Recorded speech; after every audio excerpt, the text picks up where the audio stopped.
नमस्कार साथीहरू, किसानको पाठशाला युट्युब च्यानलको यो नयाँ श्रृङ्खलामा यहाँहरूलाई स्वागत छ। आजबाट हामीले लोकल कुखुरा पालनबारे तपाईँहरूलाई विभिन्न जानकारी दिनेछौँ।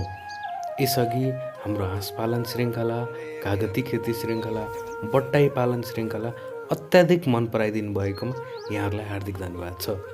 आजको यो भिडियोमा हामी लोकल कुखुराको नाउँमा कसरी ठगिरहेका छौँ, हामीलाई चल्ला उत्पादन गर्ने चल्ला उत्पादकले के कसरी हाम्रो कम बुझाइको कारणले हामीलाई शोषण गरिरहेका छन् भन्ने विषयमा म तपाईँहरूलाई एकदमै महत्त्वपूर्ण जानकारी दिनेछु। त्यसकारण यो भिडियोलाई लाइक गरिदिनु होला ताकि हामीलाई पनि हौसला मिलोस् र आफ्नो साथीहरूलाई सेयर पनि गरिदिनु होला। नेपालमा पाइने लोकल कुखुराका जातहरू साकेनी, घाटी खुइले र प्वाकुल्टे मात्रै हुन्। यी तीनटा कुखुरा बाहेक हामीले अरू कुनै पनि कुखुरालाई लोकल कुखुरा भन्दैनौँ। हाम्रो लोकल कुखुराको एउटा गुण के हुन्छ भन्दा यसले अन्डा त एकदमै थोरै पार्छ।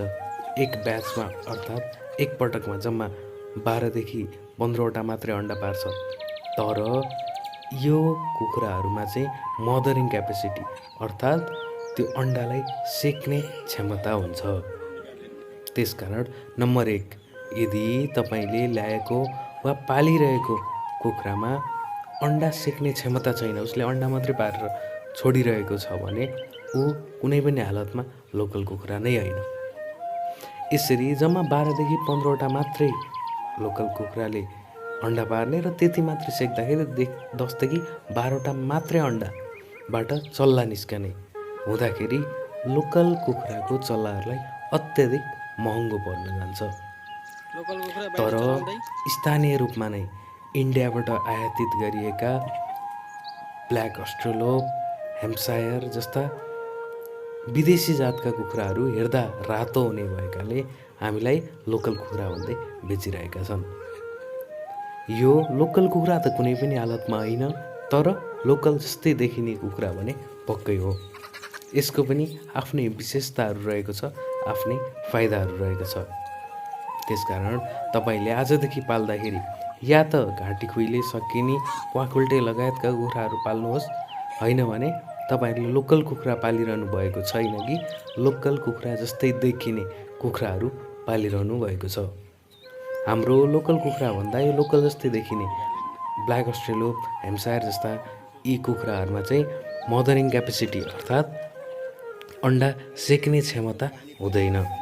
तर यिनीहरूले यदि हामीले लामो समयसम्म पाल्यौँ, 20 हप्तासम्म पाल्यौँ भने अन्डा पनि पार्छन् र यदि भालेसँगै हामीले 5 पोथी बराबर 1 भाले हालिरहेका छौँ भने उक्त अन्डाबाट चल्ला पनि निस्किन्छ। तर ती अन्डाबाट हामीलाई चल्ला निकाल्नको लागि हामीले इन्क्युबेटर अर्थात् बिजुलीबाट अन्डा सेक्ने मेसिन अनिवार्य रूपमा हुनुपर्दछ। त्यसपछि अर्को यसको फाइदा के हो भन्दा तपाईँहरूले स्थानीय रूपमै लिएर आएका ती कुखुराहरूलाई नै भाले तपाईँले बेचेर पोथीहरू राखेर 1:5 1:5 रेसियोमा भाले र पोथी र भाले राख्नुभयो भने तपाईँहरूले आफै ब्रिडर फार्म बनाउन सक्नुहुन्छ। यसको लागि हामीले लोकल कुखुरालाई वा कब, ब्रोइलर वा लेयर्स कुखुरालाई जस्तो प्यारेन्टहरू लिएर आउनु पर्दैन। हामीले जुन पालिरहेका छौँ उही नै प्यारेन्ट बनाएर हामीले पाल्न सक्छौँ। यसलाई दाना कम दिए पनि यो छिट्टै हुर्किन्छ। हामीले लगभग 4 महिनामा सरदर 2 केजी बनाएर यी लोकल जस्ता देखिने कुखुराहरू बेच्न सक्दछौँ र हामीले बजार हेरिकन यिनीहरूलाई लोकल नै भनेर बेच्ने गरेको पनि किसानहरूले पाएका छौँ।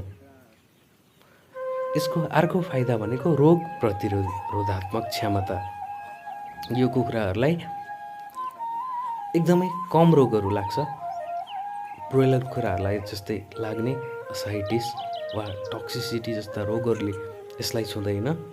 यद्यपि रानीखेत, बर्ड फ्लू वा यस्तै अन्य जातहरूका रोगहरू जस्तै कि कक्सिडियोसिस जस्ता रोगहरू चाहिँ तपाईँ कुखुरालाई राख्न सक्छ।